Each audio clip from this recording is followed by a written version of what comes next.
You are now listening or perhaps watching, because we're on YouTube now, the Claim It podcast with me, your host, Trisha Huffman, your joyologist. On this podcast, whether I'm having a conversation with someone who intrigues and inspires me, or it's a solo reflection episode, my goal is to guide you, to give you some new and different perspectives, and for you to have a shit ton more compassion for yourself and for being a human on this earth.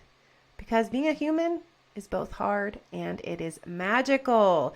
And there are so many shoulds and noise that come at us and from within us on a daily basis.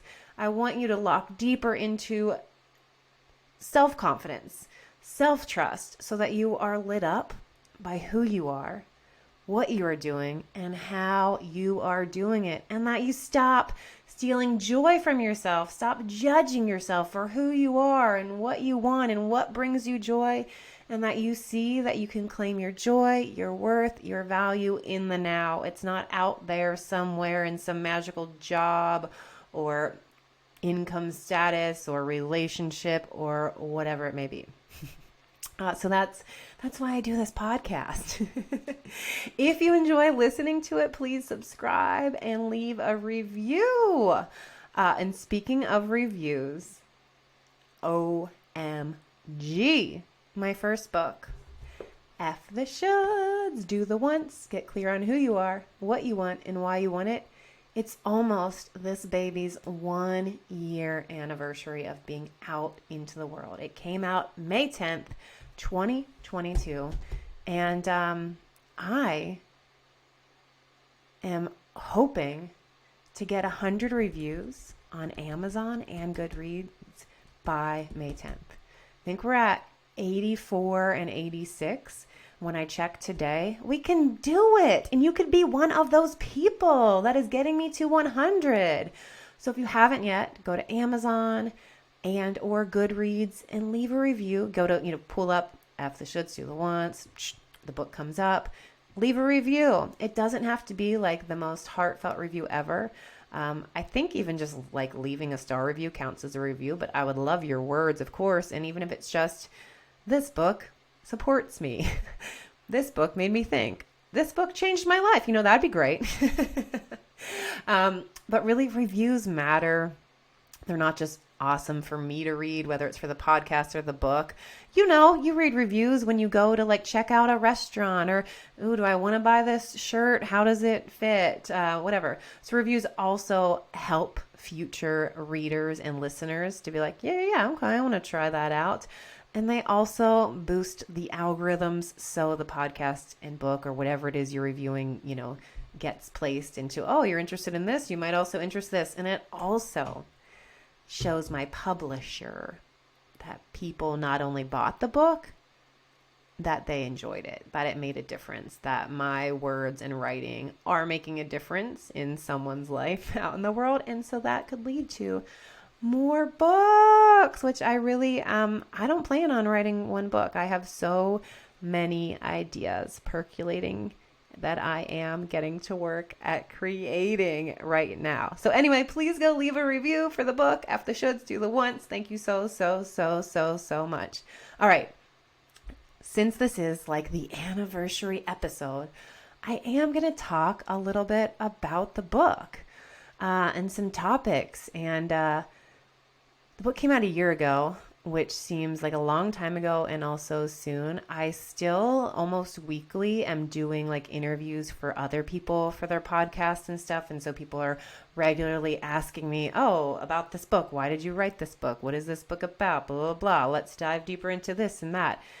And I don't ever, I'm not like a copy paste person. I'm speaking from my heart always. What do I hope? If somebody asked me, somebody's on the interview line right now, Trisha, why did you write this book, F the Shoulds, Do the Wants? What do you hope the reader walks away with? Oh, I hope that when you read my book, you give yourself permission every single day to listen to yourself, to trust yourself, to allow yourself to have wants and to do things your way. I hope that by reading this book, you have a whole lot more self-compassion and love for yourself. And that also you realize that having doubts and fears and shame and resentment and guilt and procrastination and all of that stuff is part of the human condition, and that none of those things have to be like your truth. I walk you through in the book ways to get into those. By paying attention to the word should, I was able to look at what I was feeling, what I was thinking, and why. So you get to question those. You don't have to take any of those thoughts, any of those beliefs as the truth. Life, it keeps going, right? It keeps going, and we don't just learn a lesson once and that's it. It's going to keep on getting dished up for us. And just like you go through doubts, you move through fears, you move through worries, you move through shame. That doesn't mean they're gone for good. They're going to keep coming up, and that's not a you problem. That's just being a human. So please meet yourself with so much more compassion and love, and ask yourself, oh, is this really what I want to believe? Okay. That was like somewhat what I would say if somebody was asking me that question. And then also I went on a rant and a ramble because that's what I do here when it's me talking to you. But for the moment, I'm sitting in my office talking to myself. Imagining you listening to this. So I actually just got off a conversation for somebody else having me on a guest of their podcast. And I feel like I talked about things. It's just so interesting, right? Because I can be asked the same questions over and over, but as life moves on, as maybe I answer the questions and I see deeper and deeper into it.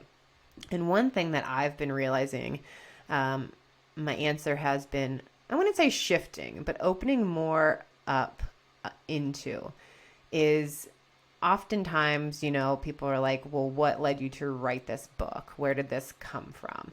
And I talk about the two key moments in my life. And these moments are written in the book. I think the first one that I'm going to talk to is actually in not the foreword, because Jason Mraz wrote that, the introduction.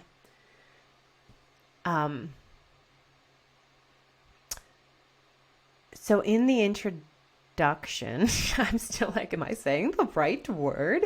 In the introduction, I talk about when I was 15. And recently I've been diving, I think maybe it's just the fact of retelling that story over and over again, that I go back there over and over again. And I'm probably going to cry. It's happening. It's okay. I used to not let myself cry. Anybody else? Like, oh no, people need to see me as strong, or I'm strong, or like, why do we not allow ourselves to have emotions? And why do we automatically sometimes apologize for them? I was just watching an interview with, Allison. I don't know her last name, but I'm forgetting everybody's name. The dancer, Stitch or Switch, who took his own life several months ago.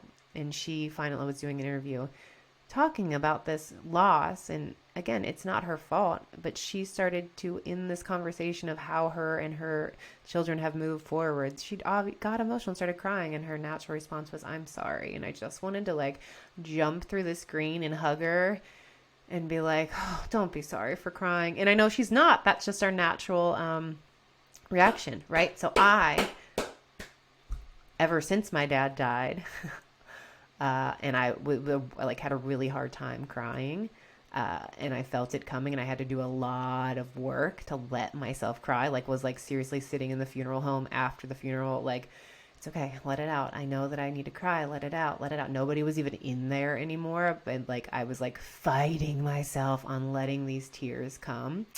And I finally did, and it was the loudest, lion roar emotion, tears ever. And then I was even feeling you need go down on the floor in front of his picture and sob. And I was like, oh, don't do that. People are gonna think you're crazy. Nobody was even in the room. There's these talks, cry. It's your dad's funeral. I can't cry. cry, let yourself cry. If you're gonna like, it was like I wanted to cry. I wasn't trying to force myself. Anyway, I would feeling myself, and then I let myself go down on the floor and like sob like a mad woman. And ever since that day, I have allowed tears, and I don't even have to question them. It's just like, okay, emotion's present. Emotion is present. I don't have to go, oh my gosh, because we do, right? We go, I don't even know why I'm crying. All right, that's not the story I wanted to tell, but why not go there? All right, so 15, I was 15, back to when I was 15, and people say, so that was one of the key moments, and I'll be like, well, one, I was a teenager, right? So I was a teenager, and I feel like life is a lot when you're a teenager. Life is a lot when you're human. I think even like preteen ages, right? Already my daughters are in kindergarten and first grade, and even at those ages, how I can see how like cliques start, or people start to like tease each other and they don't really understand what they're doing, or maybe they do, but just like, or this person likes this friend now, or now they don't like this friend and stuff. That's hard. So I am already like, well, that doesn't mean anything about you, honey, and people are just trying to figure out, and it's okay, and blah, blah, blah. Anyway, I try to handle it how as best I can to be real and also loving. But so it starts earlier, but definitely at 15, I felt, so this is what I say in the book, and what I've said for many times, like I felt this desire to stand out and fit in. Like that's what I was feeling at 15, this push and pull. But really I've looked at it and I'm like, I don't really know. Like I didn't want to be like the center of attention. I didn't want to be like on a stage in front of people. I didn't want to be like, everybody look at me. And I still don't really, even though here I am, hello, solo podcast. Like I want to be a speaker. I want to be that, but I'm also not like, look at me. It is me that needs to be acknowledged. Trish Huffman, I'm like, no, I really want to share these things with you. I don't really even care if it's my name. Well, yes, I wouldn't want somebody to take my words and not acknowledge me. But anyway, meaning it's not me that needs to be acknowledged. It's like, here I want to, so I didn't really feel like I wanted to stand out. And I also didn't really feel like I wanted to fit in. Like, I think I really just wanted to be myself. But what I wanted was to be accepted. I so deeply wanted to be accepted by people. But at the same time, I wasn't really allowing myself to accept myself. So I was just trying to fit into boxes. So I would feel myself weighing out these choices. Like, what's your favorite song? Or what's your favorite movie? And be like, which by the way, I still can like, but it's more so because I like so much variety. It's not that I'm afraid of choosing one. I'm like, well, things change for me and I like this or that. Like, I'm not somebody that will watch the same movie over and over and over again, or the same show over and over again. Like, I'm like, that's amazing. That I won't even read the same. I've barely read book. Like, there's very few books that I've read more than once, even if they're like, this is the best book ever and it changed my life. Fiction, entertainment books, or otherwise, right? I'm just not that. So anyway, though, I felt as if let's change it. It's not if somebody asked me, what's your favorite song? Like, oh, what music, right? So like, oh, what music were you listening to? That I would be afraid to admit what music I listen to, or I would be, if I tell them the truth, what does that mean about me? Are they going to like that music so it's good? Or should I lie and say something else? Or should I just say, oh, it's just some like, something my sister had, right? So I don't have to like claim it as my own. Oh, that's what it was. See, the more I talk about things, the more I get it. Because yeah, I'm fine with, I don't actually know I don't have a favorite song. I have some songs I like, I have some movies I like. So that, but like, I wouldn't even admit, and this was years later even, I remember when I talk about in the book how I was like afraid to admit that I enjoyed reading fiction books because I felt like I should be reading something like more spiritual or educational or something. So when people would ask me what I was reading, I would be like, oh, I forget. Or I would like name a memoir that I already had read, or like something like that, because I was afraid of being judged for what I actually was reading and loved. And that lasted a long time. Okay, so anyway, so that's what it was. So I don't want to stand out or fit in, but I was just like constantly weighing these choices. If I raise my hand in class, I know the answer. Should I raise my hand? If I raise my hand, does that mean, oh, Trisha's smart and that's a good thing? Does that mean Trisha's smart and she's a nerd? Does that mean Trisha's raising her hand so she's a suck up? Like, all of these things were going through my mind, just like, I know the answer. What do I do? So I was constantly weighing things out based on how I wanted people to perceive me, because I wanted to be accepted. But at the same time, I wasn't being myself. So I was just choosing which things I thought other people would like of me, or what would be okay, what would check the boxes of we like Trisha fits in, or Trisha's cool or something. And they wouldn't always even be like, yeah, what I wanted. Whew, and it is exhausting to live that way. So that's the thing. It wasn't necessarily I was trying to stand out or fit in. I really just wanted to be seen. I wanted to be accepted. I wanted to be seen and accepted, but then I wasn't allowing myself to actually be seen and accepted for who I was, because I was just trying to like hit these check marks and boxes of the people that I thought, were the best at deciding who people were, like the cooler people or whatever. I don't know. Ooh. Anyway, and that was exhausting. And so that, plus I did have a lot of body issues, health issues, which I don't even really remember that much right now. And by the way, I went to a doctor checkup yesterday for a physical for the first time in a while, and then even like telling them, oh yeah, I was diagnosed with fibromyalgia when I was 18. They're like, oh, what were your symptoms or this, that? And I'm like, I don't even remember anymore. But it was also a bit traumatic to be like, I still get like anxious about going to a doctor appointment because of all the many doctor's appointments I had in my youth, where I did like, oh, this is wrong. Like I had real symptoms. I had this is going up. Like I have stomach issues. I can't sleep. Everything hurts. I'm blah, blah, blah, whatever the things were. I went to a ton of different specialists, and them not knowing what to do with me. And so like, I still, I guess, feel like doctors don't believe me.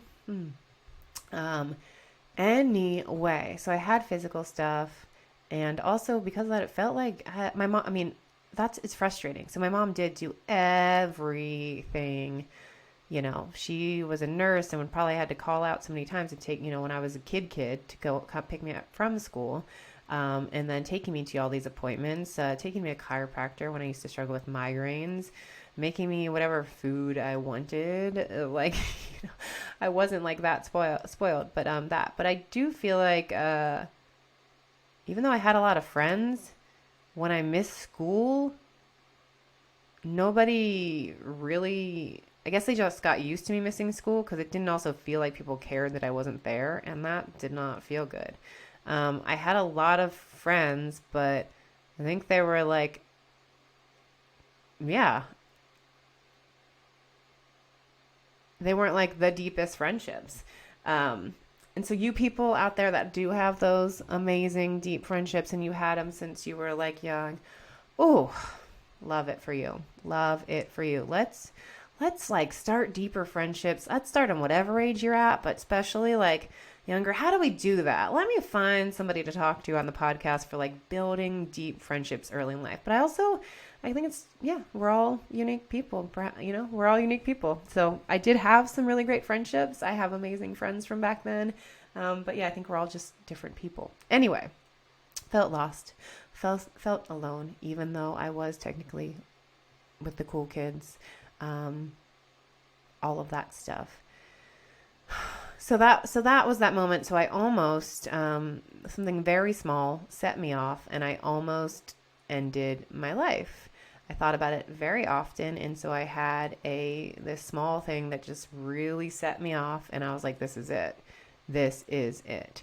I am done. So what am I going to do about this? Am I going to follow through with that plan? Like, really, like, you think about this? Well, then are you going to freaking do it? And I didn't want to. I knew that I didn't want to. But I also was so afraid of living a different way, I think, and just allowing myself to be myself. But that was the choice I made. It's like, okay, I can't do anything about the physical pain right now. We're trying to see the doctors.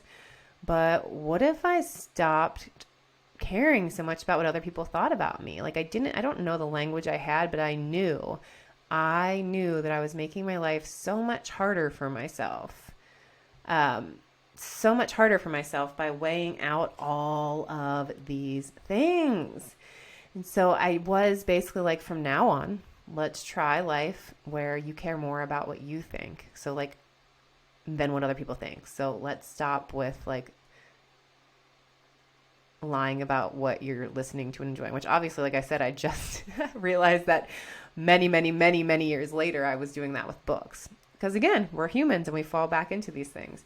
But that was just one part of any, right? But like, so like, all right, just like own what you like. Try to make what you think matter most. That doesn't mean I didn't listen to people and their opinions or that, but it was more so this seeing that I was making up who I was based on a reflection of who I, like what I wanted other people to see so that I could be fit in or approved of or something. But I didn't want to fit in. I didn't want to fit in. It's so funny. Does anybody else understand that feeling where it's like I wasn't craving to fit in? I just was craving to be seen, heard, accepted. And yet I wasn't allowing myself to see, hear, or accept myself. Oh, I hope that resonates with people. And again, I think that those things start early on and they carry on. So that's one thing I wanted to talk about more. It's like I said, I used to just say I wanted to both fit in and stand out. And I'm like, that really wasn't the truth. What I wanted was I craved so deeply to be accepted. What I craved so deeply was to be myself and to be accepted for that. But I was the one standing in the way of that. And we still do that. That's so interesting. I just also realized that last year, about a year ago, because it was before my book came out, I got these tattoos on my hands. They're very simple. They do mean things for me, but they also, I had for a couple years really like, I want to get a tattoo on my hands. I want to get a tattoo on my hands. I want to get a tattoo on my hands. Like I knew I just wanted, some simple things. I didn't even have an idea of what it was. And I was craving this thing to get tattoos on my hands because I felt like though it was going to remind me that I am here to be myself, that I'm not here to fit in. I'm here to be me. You are not here to fit in. You are here to be you. So now right? So I had that aha when I was 15. And then last year when I was 41, I think. Yeah. What year is it? I always have to do the math. So when I was 41, I still was like, Trisha, you are not here to fit in. You are not here to fit in. You are here to be you. And so I wanted that reminder. For some reason, that's how it was like, I want to see it on my hands as this reminder that I am not here to fit in. Do you know what happens when you get tattoos? You forget to look at them. That's another thing. A couple months ago, I was like, perhaps I want to create a sort of meditation or like a reminder moment with myself and my tattoos, because all of my tattoos have meaning, but I even though I see them, I forget to look at them and source that meaning out of them. So, it, just like you write, let me write this affirmation on the wall. Like that's something I would tell people to do. You can even write it on the mirror that you look into all day long. Eventually, you're going to forget you don't see it. It's on there and you're not seeing it. So again, it's not your fault. It's not, I'm the worst. Like I have reminders on my body that I see all the time, but I forget to like, all right. So always, always, always looking at yourself with deep, radical compassion and then remember yourself, why did I do this? Right. Because I want to remind myself of that. And that's what the whole F the shoulds do the once is this constant uncovering and honoring who we are. Constantly uncovering and honoring who we are and what do we want. Why do I feel I should be this way? Why do I feel I should be further along? This should have worked out. I should be this way. I should have said this. I shouldn't have done that. The shoulds are constant and they're going to be constant. And I am very clear about that in the book. You can't escape them.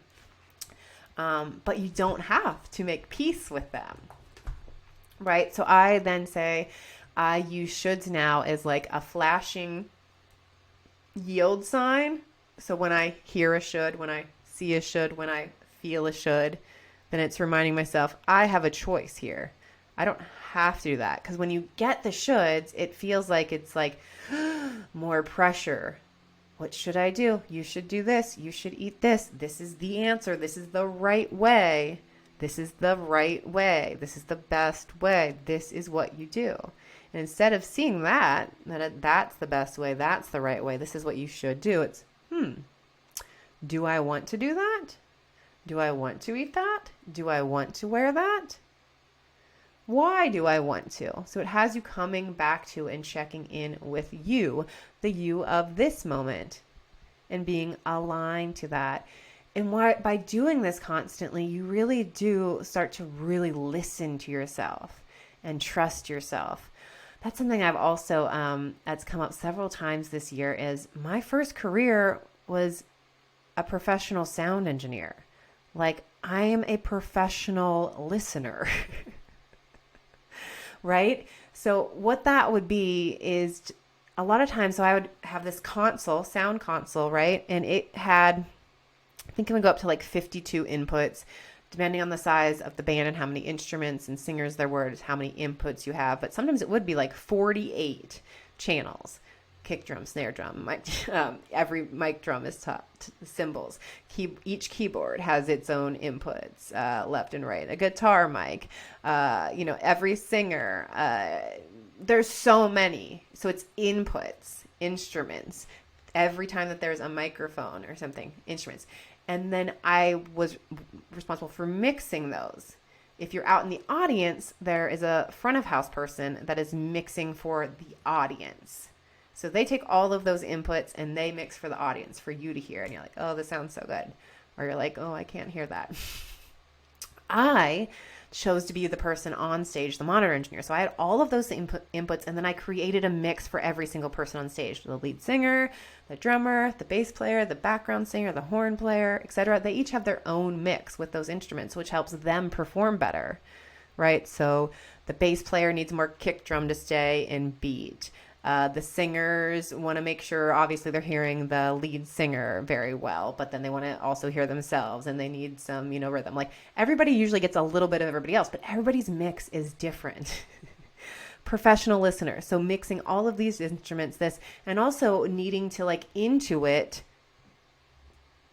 Are they happy? This, that. It's a lot of taking the lead from other people. Is this, sound good? And then also intuit what they need. I know that they need more of this. So, oh, wait, listen, they need a little bit more of that without them having to ask. Anyway, so I've recently tied that together, how my job was to be a professional listener. What my book is all about is listening to yourself, diving, through the shoulds, the doubts, the fears, getting in deeper, listening to what's underneath, and my work with people. And when I became a joyologist in traveling with artists, and now the people that I work with today, it is guiding them to listen deeper to who they are, what they want, how they want to do things, and giving them this sounding board in this place of possibility and dreaming, and supporting them to stay aligned to that. So it's just so interesting how things, right, when you look back at your life and how things are correlated in that way. So that's what I want. I want for you to listen deeper to yourself and not just be on autopilot with this is what the shoulds, or this is what so-and-so's doing, or this is how I see this done over here. Your life is about you, and also your life is happening right now. We're so often in the practice of building for, right, a bigger future. Say me, right, I've got ideas. I have more book ideas. I have more things I want to create. That keeps us alive, right? Is this the things that we want to do? And also, what's the point if you're not present to and enjoying your now? So that is the work of the book, The F This Shoulds Do the Once, is like, figuring out what you do want and going after it. And then also being present and aware and mindful in your daily life so that you're not going after those things from a place of resentment or once I have this, once I do this, then I will be successful. Then I will be enough. Then I will that. Like, so, right, I am called to share more things, to create more. I'm being called to speak on bigger stages, to write these books, right? And also, what I have loved, it's still going to happen, right? F This Shoulds Do the Once could still hit a New York Times bestseller list. That happened, I believe, for You Are a Badass, which Jen Sincero. That was her first book. And then she's like icon of personal development. Like everything she puts out just turns to gold on lists and stuff. But her first book did not hit lists until I think it was out for a year. So anyway, that's still possible. But my book is not a failure.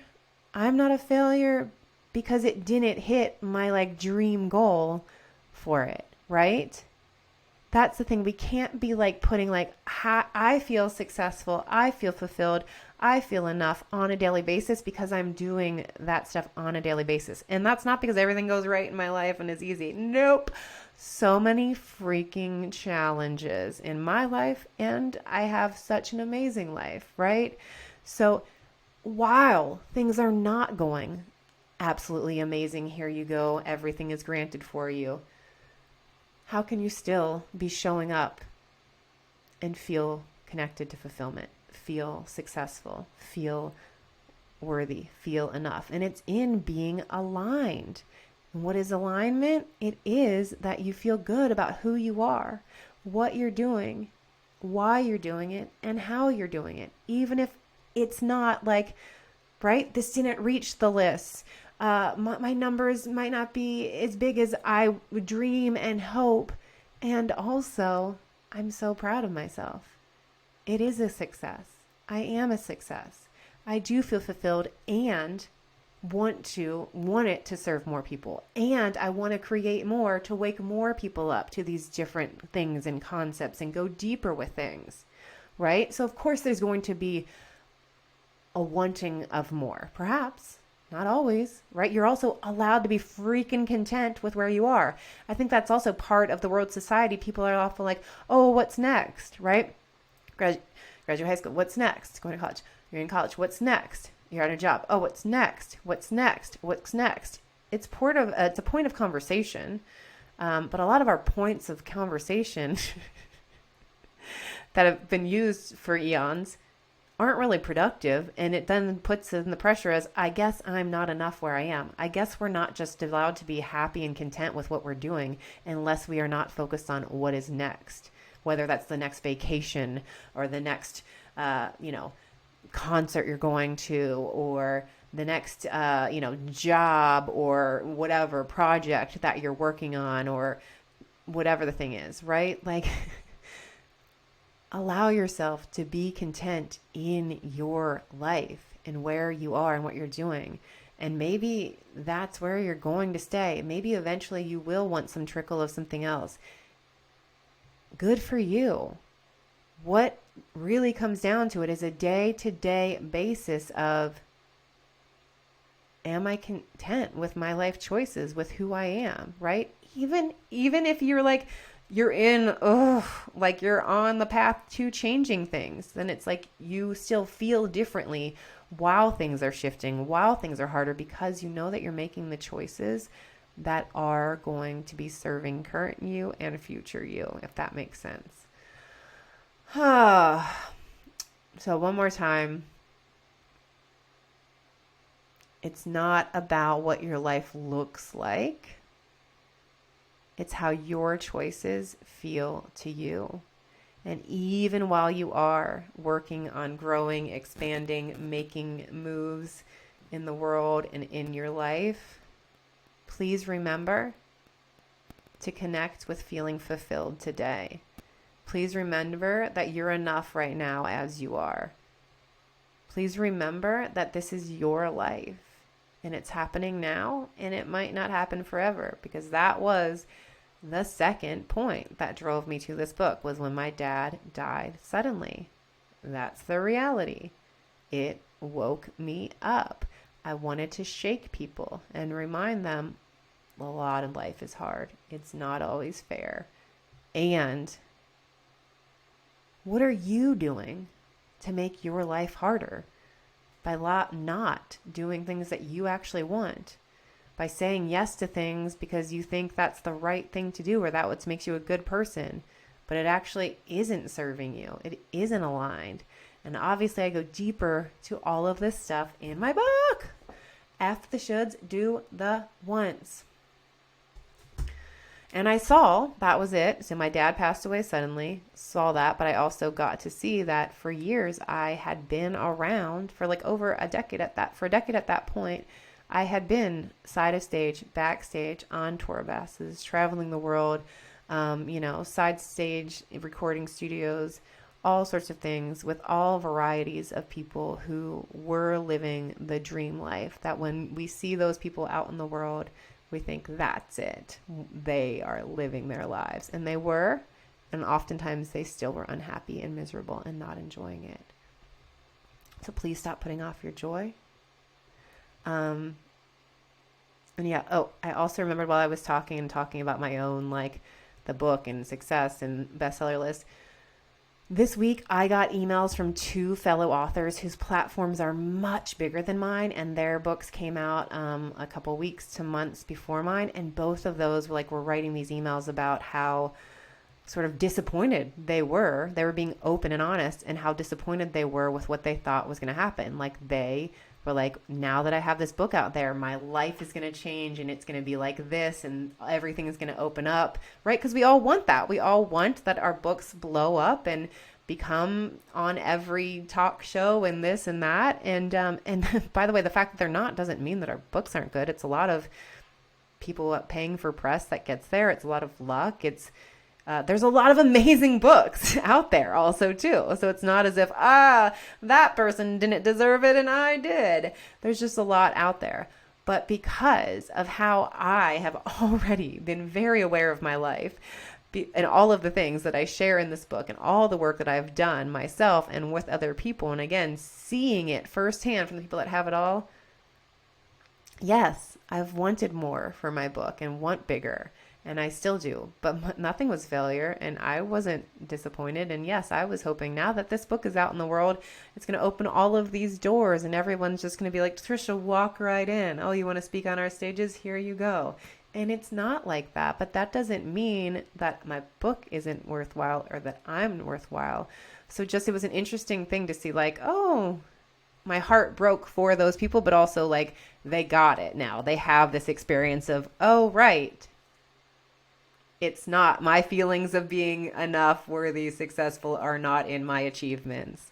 And just like, once this happens, my life will change and I won't have this.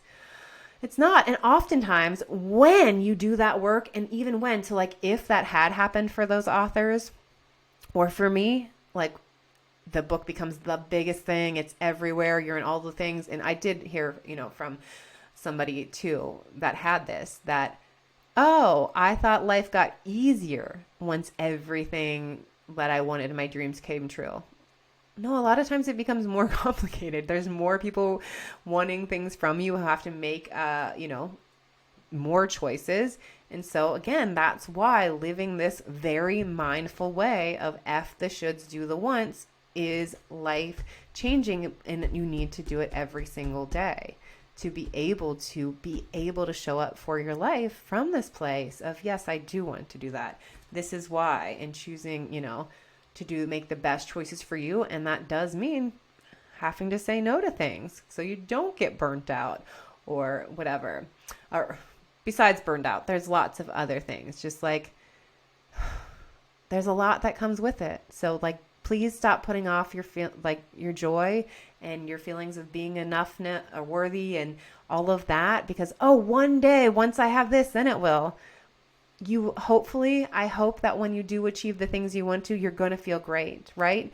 But you can feel that way as your way on to achieving it, and you'll feel even better. And then, yeah, it usually ends up coming with some more challenges and complications. That doesn't mean not to do it. It's just, it's not as if doing the thing is going to suddenly be the thing that breaks through and makes everything in life easy and free. What makes everything in life be more easy and free is you being clear with what you're doing, why you're doing it, and how you're doing it. By paying attention to your thoughts, feelings, all the things, beliefs, which is what I guide you to do in the book, F the Shoulds, Do the Wants. All right.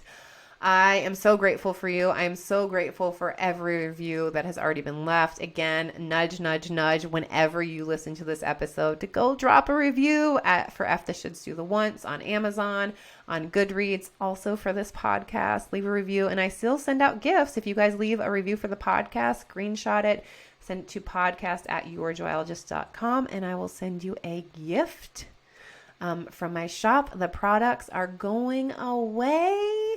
I still have them though, so check out the shop.yourjoyologist.com for products while they're still around. I think that I will still continue to sell products. It just might be more of the print-on-demand stuff, but I'm planning on making some much cooler stuff in the print-on-demand categories once my products from my current inventory are currently gone.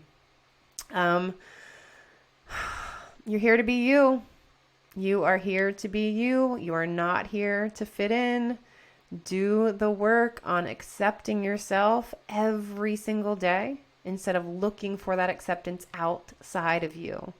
We have to continually be showing up, accepting yourself, be able to see yourself, hear yourself, accept yourself, and then people will be available to see you, accept you, hear you. Okay. But how you're making it so much harder, right? And I get it. This craving for it, but then you're not even allowing yourself to be fully seen. Woo! Oh, I hope that hits home to some people. All right. Thank you so much for being here. I so appreciate you listening. I so appreciate your sharing the podcast, telling your friends about it. Go get the book. Make sure to join my Substack, triciahuffman.substack.com/subscribe. The links will be in the show notes. I send out messages from the heart several times a week in both written and audio form. And if you're a paid member, and also if you're a paid member, we now have monthly live meetups and journal prompts. You can ask Trisha. I do guided audio affirmations. So check it out over on Substack. I'm sending you all my love. And last thing, my app is in the App Store. It's called Own Your Awesome, and it's powerful in affirmations and thoughts to inspire you and empower you. Last thing, what are you claiming for yourself today? How about you claim acceptance for yourself? Deep acceptance for who you are as you're moving through this life.